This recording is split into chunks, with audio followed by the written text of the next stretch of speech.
नमस्कार. आज आपण 32व्या श्लोकाचा अर्थ जाणून घेणार आहोत. अशा प्रकारे अर्जुनाने विचारल्यावर भगवंत आपले उग्र रूप धारण करण्याचे कारण सांगत त्याच्या प्रश्नाचे उत्तर देत आहेत.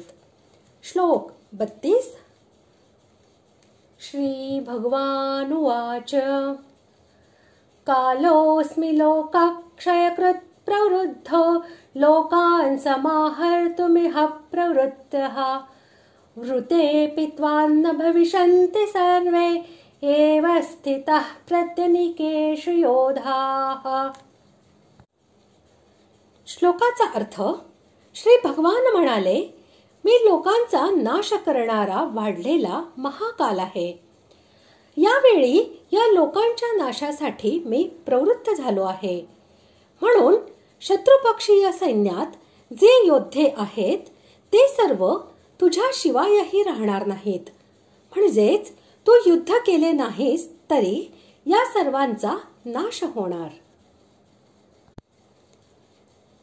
मी लोकांचा नाश करण्यास वाढलेला काल आहे असे म्हणून भगवंतांनी अर्जुनाच्या पहिल्या प्रश्नाचे उत्तर दिलेले आहे. अर्जुन हे जाणू इच्छित होता की तुम्ही कोण आहात. भगवंताच्या या म्हणण्याचा अभिप्राय असा की मी संपूर्ण जगताचे सृजन, पालन व संहार करणारा साक्षात परमेश्वर आहे. म्हणून यावेळी तू मला या सर्वांचा संहार करणारा साक्षात काल आहे असे समज. यावेळी मी लोकांना नष्ट करण्यास प्रवृत्त झालो आहे. या म्हणण्यातून भगवंतांनी अर्जुनाच्या प्रश्नाचे उत्तर दिले आहे. अर्जुन म्हणाला होता की मला तुमची प्रवृत्ती ठाऊक नाही.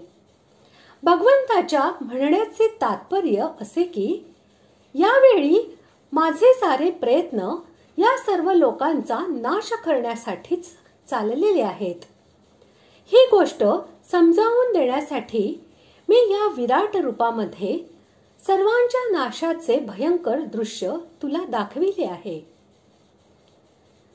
जे प्रतिपक्षाच्या सेनेमध्ये उपस्थित असलेले योद्धे आहेत ते तू युद्ध केले नाहीस तरी राहणार नाहीत.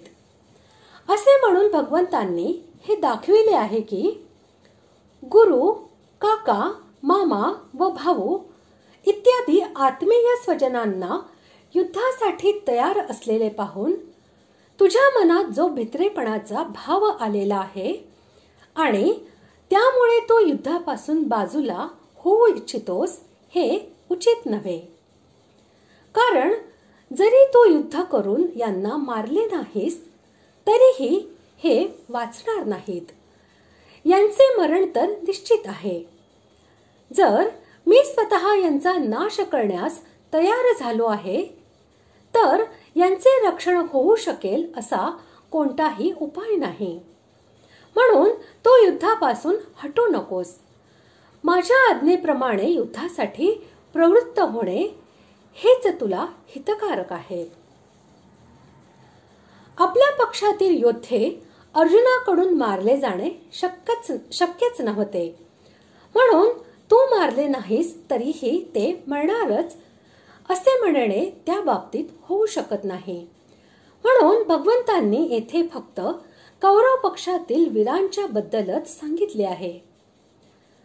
याशिवाय अर्जुनाला उत्साहित करण्यासाठीही भगवंतांनी असे म्हटले आहे की ते युक्तिसंगतच आहे. भगवंत जणू समजावित आहेत की शत्रू पक्षातील जितके योद्धे आहेत ते सर्व एका दृष्टीने मेलेलेच आहेत. त्यांना मारण्यासाठी तुला त्रास पडणार नाही. कारण मी काळ रूपाने सर्वांना खाऊन टाकेन. तात्पर्य या सर्वांचा संहार तर होणारच आहे. तू केवळ आपल्या युद्धरूपी कर्तव्य कर्माचे पालन कर. अशा प्रकारे आज आपण 32व्या श्लोकाचा अर्थ जाणून घेतला.